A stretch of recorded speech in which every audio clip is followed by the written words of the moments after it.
नमस्ते, मैं हूं doctor Saifi Arsiwala, senior cardiac surgeon, Kota heart institute, Kota, Rajasthan से बोल रहा हूं। आज हम इस वीडियो में डिप्रेशन के बारे में चर्चा करेंगे क्योंकि हमारे समाज में डिप्रेशन एक काफ़ी कॉमन है। हर तबके के लोगों को, हर उम्र के लोगों में कुछ हद तक डिप्रेशन ज़रूर होता है।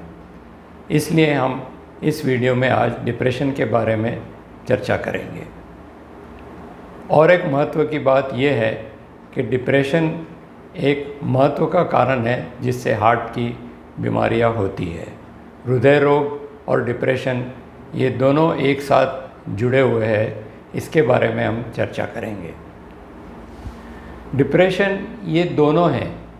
कई बीमारियां डिप्रेशन से होती है और कई बीमारियों में डिप्रेशन होता है, यानी ये कॉज और इफ़ेक्ट दोनों हैं। फॉर एग्ज़ाम्पल, हृदय की बीमारी।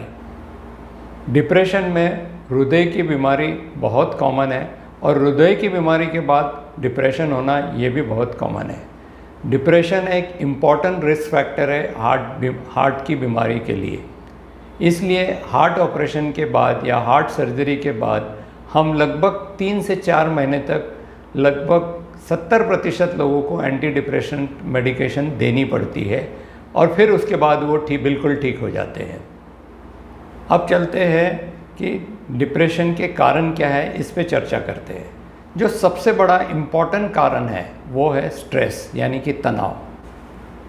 दूसरा कारण डिप्रेशन का है बीमारियां, रोग, मेजर डिजीज़ है जैसे कि डायबिटीज़, हाई ब्लड प्रेशर, हृदय का रोग, कैंसर।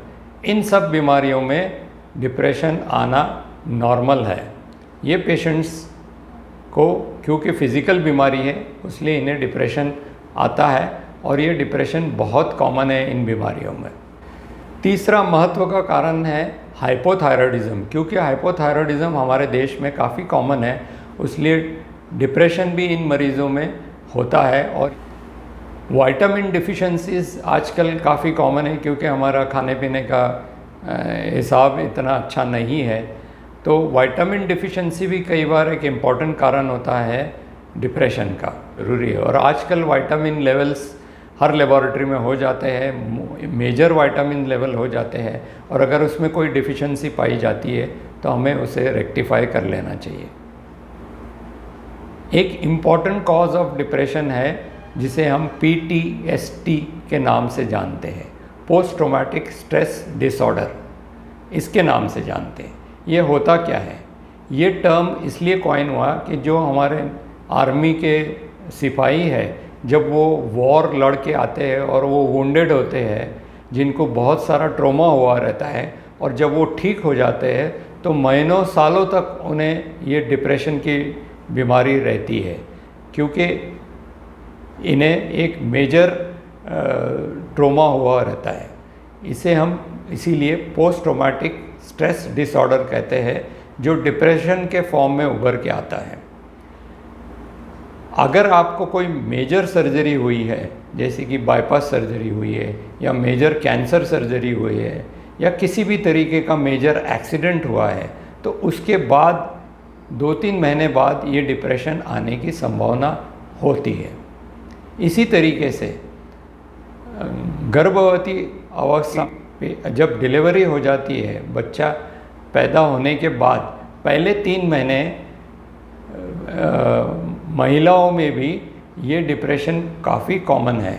उसे हम पोस्टनेटल डिप्रेशन कहते हैं और इस डिप्रेशन का भी हमें ध्यान रखना चाहिए।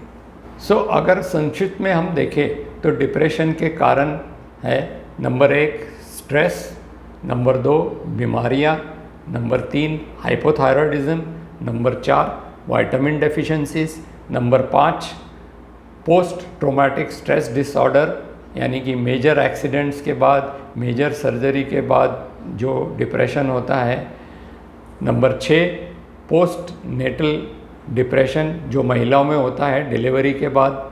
तो इन सारे डिप्रेशन पे बड़ा ध्यान देना चाहिए और इनका इलाज हो सके उतना तुरंत करवा लेना चाहिए।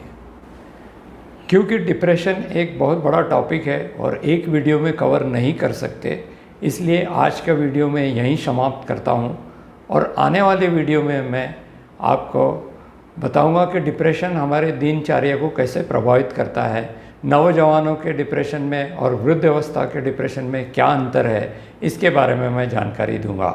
और अगर हो सके तो मैं डिप्रेशन के लिए क्या हमें करना चाहिए, उससे हम कैसे लड़ सकते हैं, इसके बारे में भी जानकारी देने की कोशिश करूंगा। धन्यवाद। जय हिंद।